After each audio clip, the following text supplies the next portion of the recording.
Shalom, yuk kita bahas satu topik yang menarik ini ya, yaitu antara good ideas ya, ide-ide yang baik vs God ideas ya, ide-ide Tuhan in business, di dalam bisnis. Tapi tentunya bukan hanya dalam bisnis ya, tapi ini bicara secara umum. Kita akan melihat perbedaan atau perbedaan antara ide-ide yang baik dengan ide-ide yang dari Tuhan. Kita bisa melihat nanti contoh yang ada di Perjanjian Lama, dan itu bisa jadi pelajaran buat kita semua. Nah, selanjutnya nanti kita tentu akan melihat ya, apakah yang kita ikuti ini adalah cuma sekedar ide yang baik ataukah memang itu ide dari Tuhan. Ya, are you following a good idea or a God idea? Apakah Anda sedang mengerjakan atau mengikuti sebuah ide baik, ataukah Anda memang sedang mengikuti ide yang datang dari Tuhan? Itu jelas beda sekali. Karena apa yang dihasilkan oleh pemikiran manusia sangat terbatas dan tidak bisa dibandingkan dengan hikmat atau tuntunan dari Tuhan. Kalau Tuhan berfirman, lalu kita lakukan apa yang Dia katakan, apa yang Dia perintahkan, maka hasilnya itu sangat luar biasa. Ya, mujizat terjadi karena ada perintah dari Tuhan, ada firman yang diberikan, bukan sekedar karena ide-ide yang baik, tapi karena itu datangnya dari Tuhan, lalu dilakukan dalam ketaatan. Makanya terjadi mujizat ya, terjadi hal-hal yang luar biasa. Nah, kita lihat contoh ini di Perjanjian Lama ya. Ini kisah mengenai 12 pengintai. Di Bilangan pasal 13 dikatakan di sini, Tuhan berfirman kepada Musa, "Suruhlah beberapa orang mengintai tanah Kanaan yang akan kuberikan kepada orang Israel. Dari setiap suku nenek moyang mereka haruslah kau suruh seorang, semuanya pemimpin-pemimpin di antara mereka." Lalu Musa menyuruh mereka dari padang gurun Paran sesuai dengan titah Tuhan. Semua orang itu adalah kepala-kepala di antara orang Israel. Nah, ada 12 itu ya. Tapi yang saya mau sebutkan ini cuma 2 orang saja. Di ayat yang ke-6. Dari suku Yehuda, Kaleb bin Yefune. Lalu ayat ke-8. Dari suku Efraim, Hosea bin Nun. Hosea bin Nun itu adalah Yosua. Kalau kita baca selanjutnya, setelah 12 orang ini pergi mengintai tanah perjanjian selama 40 hari, mereka membawa hasil yang diberikan oleh tanah perjanjian tersebut, ya memang luar biasa. Tapi ketika mereka pulang, 10 orang dari 12 pengintai ini menyampaikan kabar yang negatif. Mereka bilang memang negeri itu luar biasa, subur, dan wah ini memang luar biasa sekali ya, makmur. Tapi yang tinggal di sana itu orang-orangnya gede-gede, para raksasa. Mereka suka makan orang. Lalu kita ini yang datang ke sana seperti belalang di mata mereka. Sehingga gak mungkinlah kita bisa rebut negeri ini. Dan akibatnya seluruh orang Israel itu dengar berita negatif, semuanya terpengaruh. Mereka langsung menyesal telah keluar dari Mesir. Padahal sudah beberapa mujizat terjadi yang secara spektakuler. Mereka akhirnya bilang, ayo kita kembali ke Mesir lah, kita angkat pemimpin baru. Kemudian akhirnya yang 2 orang ini, Yosua dan Kaleb, ini yang memang betul-betul sama melihat hal-hal yang dilihat oleh 10 orang yang lain, tapi mereka memandangnya bahwa Tuhan beserta dengan kita. Ya, mereka bilang seperti itu. Yosua atau Hosea bin Nun dengan Kaleb bin Yefune. Cuma mereka ini kalah suara, ya, 2 lawan 10. Yang 10 melihat yang negatif, yang 2 itu melihat Tuhan. Tuhan di balik mereka semua. Artinya mereka memperhatikan, mereka melihat bahwa sudah banyak mujizat yang Tuhan buat. Dengan mudah kita bisa kalahkan orang-orang tersebut karena Tuhan beserta dengan kita. Ya. Nah, Kita lihat ini ya, di Bilangan 14 ini. Ya, ketika orang-orang Israel ini berontak. Lalu sujudlah Musa dan Harun di depan mata seluruh jemaah Israel yang berkumpul di situ.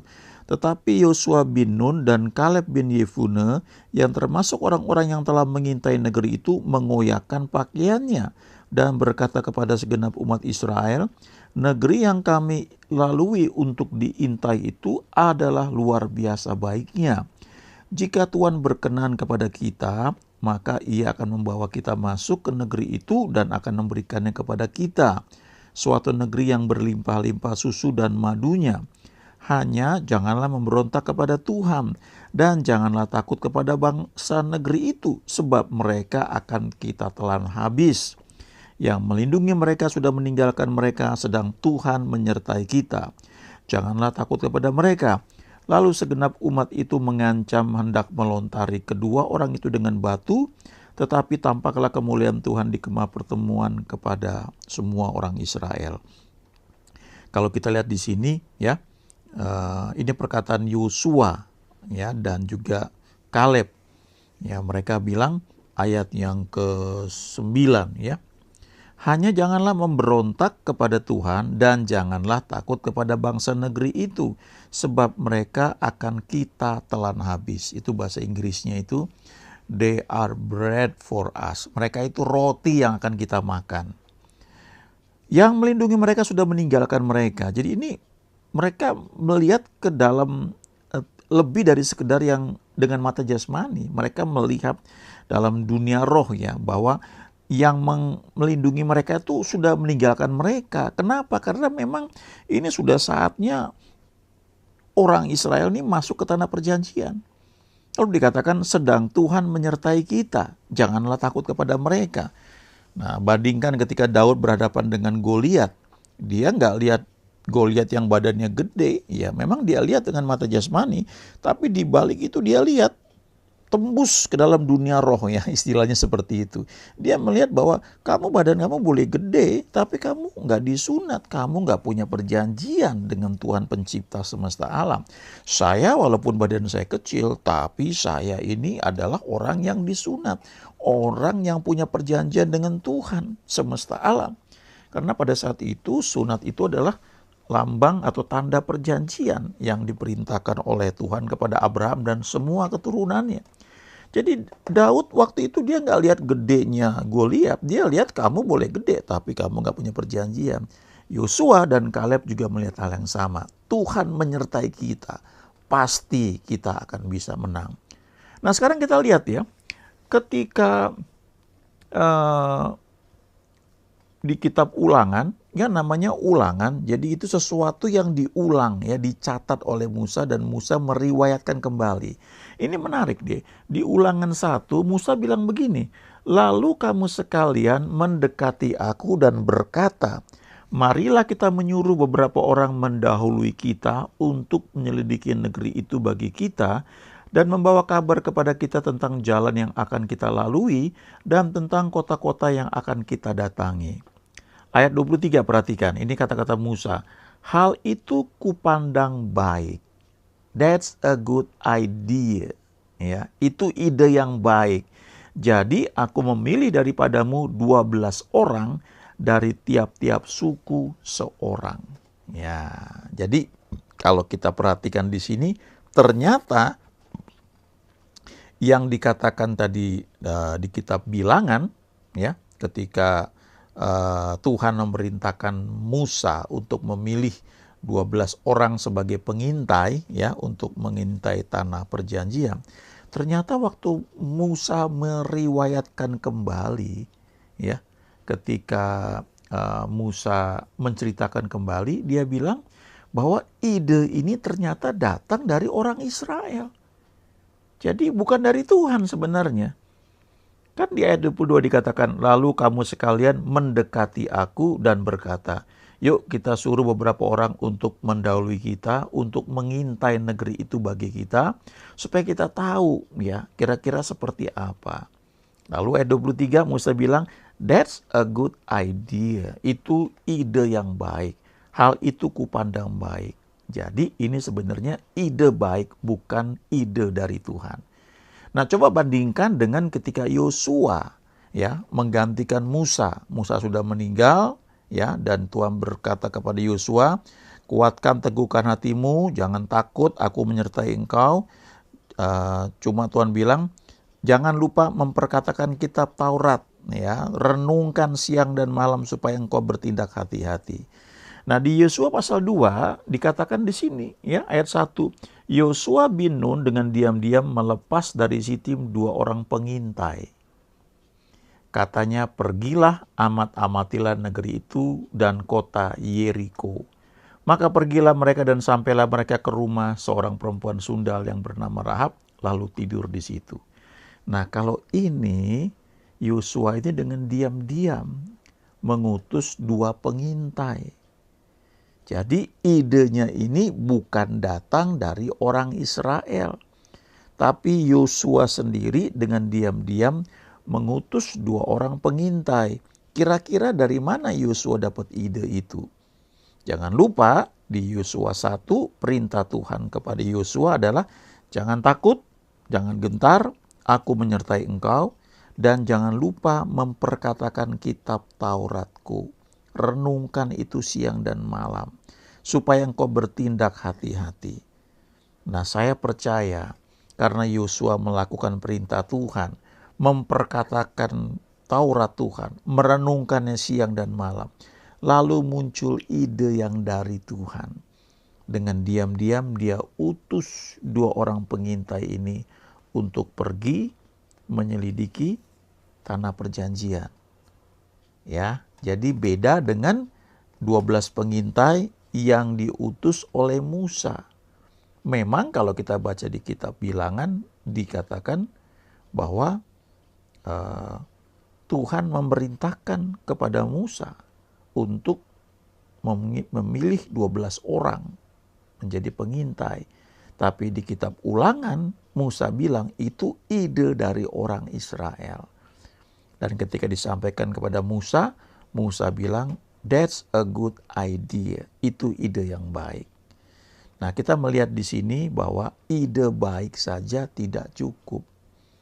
Apakah ide baik itu datang dari Tuhan, ataukah sekedar ide baik yang muncul karena pemikiran manusia, atau karena nasihat orang banyak? Banyak ide baik di Alkitab yang ternyata bukan dari Tuhan. Sebagai contoh yang paling awal, paling jelas, ketika Hawa itu memetik dan memakan buah terlarang, sebelumnya dikatakan bahwa wanita itu, perempuan itu melihat buah itu menarik, memberi pengertian, baik untuk dimakan. Itu karena digoda oleh iblis. Ya, jadi ide baik.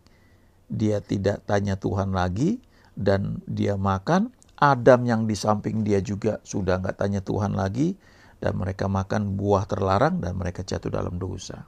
Contoh berikutnya adalah ketika Abraham sudah dapat janji dari Tuhan bahwa dia akan punya anak kandung. Tetapi setelah sekian lama istrinya belum hamil juga. Lalu muncul ide baik dari Sarah yang mengatakan, engkau tahu kan Tuhan nggak memberikan aku anak, karena itu kawinlah dengan Hagar, supaya lewat dia aku bisa punya anak. Kan itu anak kandungmu juga nantinya. Nah, itu ide baik, tapi bukan ide dari Tuhan. Dalam hidup kita ini pertanyaan yang harus selalu kita camkan ya. Dan kita perlu ingat juga ya, bahwa ide dari Tuhan itu nggak bisa dibandingkan dengan ide dari manusia, sebagus apapun. Ada pernyataan dari Mark Batterson ya, one God idea is worth more than 1,000 good ideas. Ya. Satu ide dari Tuhan itu bernilai jauh lebih baik daripada 1,000 ide-ide baik yang bukan dari Tuhan. Ya. Jadi kalau sekedar good idea, ya, walaupun 1,000 itu nggak bisa menandingi satu ide dari Tuhan. Nah, jadi ketika kita mau melakukan sesuatu, mau mengambil keputusan, apalagi hal-hal yang penting, coba camkan. apakah ini cuma sekedar ide baik, ataukah memang ini asalnya dari Tuhan? Sebab kalau itu dari Tuhan, maka hasilnya itu jauh melampaui apa yang dapat manusia kerjakan. Ada ayat di Amsal yang mengatakan, banyaklah rancangan di hati manusia, tetapi keputusan Tuhanlah yang terlaksana. Kita bisa membuat perencanaan dan itu nggak salah. Kita menyiapkan segala sesuatunya. Tetapi pada akhirnya sebelum kita lakukan, sebelum kita eksekusi, sementara kita sedang mempertimbangkan, tanya dalam doa. Tanya Tuhan, karena Tuhan akan memberikan tuntunan. Kalau hati kita terbuka kepada Dia, maka Dia akan tunjukkan yang mana hanya sekedar ide baik, yang mana betul-betul ide dari Tuhan. Nah, apa bedanya sih antara a good idea, ya, ide yang baik, dengan a God idea? Ya jelas beda, ya. Kalau good idea, idea, ya, ide-ide yang baik itu muncul karena perhitungan otak manusia, pikiran manusia. Itu hasil daripada buah pengetahuan baik dan jahat. Kita hanya bisa bedakan baik dan jahat, untung dan rugi, atau lebih untung mana, cuma itu saja. Dan ini dipelajari secara umum, ya. Kalau God idea, ya, ini ide yang dari Tuhan. Ini datang karena orang bergaul dengan Tuhan, orang bertanya sama Tuhan, orang mengejar tuntunan Tuhan, sehingga Tuhan menyampaikan firman-Nya. Ya, sebagai contoh, kalau misalnya kita kerja di perusahaan minyak, mereka punya cadangan uang yang banyak sekali, mungkin bisa puluhan miliar, ya, atau ratusan miliar barangkali, untuk menentukan penggalian, ya, atau buat bor minyak di satu daerah. Setelah mereka hitung sedemikian rupa, mempersiapkan dana, dan mereka lakukan itu dengan asumsi kalau ini berhasil nanti bisa mendatangkan sekian puluh triliun selama bertahun-tahun. Tapi kalau gagal, kita cuma rugi mungkin berapa ratus miliar. Ya, itu cuma perhitungan manusia, nggak perlu doa itu. Itu good idea, ya. Itu ide baik. Tapi kalau mau mencari tuntunan Tuhan, God idea, ya kita doa. Tanya Tuhan, betul-betul tanya Tuhan. Sehingga Dia akan menunjukkan kepada kita jalan mana yang harus kita pilih. Nggak bisa lepas dari pergaulan dengan Tuhan. Tentu kita harus tanya sama Tuhan. Nah, dikatakan di sini, not every good idea is a God idea. Tidak semua ide-ide baik itu merupakan ide dari Tuhan. Tanyakan Tuhan, apa rencananya untuk hidup kita sebelum kita mengizinkan berbagai macam emosi menuntun kita atau mengarahkan kita. Ask God what His plan for your life is before allowing emotions to guide you. Kadang-kadang dalam hidup kita ini kita nggak sadar, ya. Kalau kita punya segalanya, maka lebih sukar kita untuk nanya Tuhan. Karena kita bisa buat apa saja, ya. Kita lebih mudah dipengaruhi oleh emosi. Kalau ada orang yang ya, kalau seorang salesman kan pinter, ya, mancing-mancing emosi kita supaya kita beli produknya, ya, atau melakukan apa yang dia sarankan. Ya, itu memang kerjaan orang sales, ya, sales atau orang marketing. Tapi kita perlu belajar tanya sama Tuhan, ya, yang mana tuntunan yang dari Tuhan untuk kita. Nah, Roma 12 ayat 1 dan 2 mengatakan, karena itu saudara-saudara, demi kemurahan Allah aku menasihatkan kamu supaya kamu mempersembahkan tubuhmu sebagai persembahan yang hidup, yang kudus dan yang berkenan kepada Allah. Itu adalah ibadahmu yang sejati. Nah, ini ayat 2-nya. Ini dia. Janganlah kamu menjadi serupa dengan dunia ini, tapi berubahlah oleh pembaruan budimu, sehingga kamu bisa membedakan kehendak Allah. Apa yang baik, yang sekedar good, yang berkenan, acceptable to God, atau yang sempurna, the perfect plan of God. Nah, ini jelas beda, ya. God idea. Ide dari Tuhan. Kejar itu dan kita akan nikmati yang terbaik. Haleluya. Amin.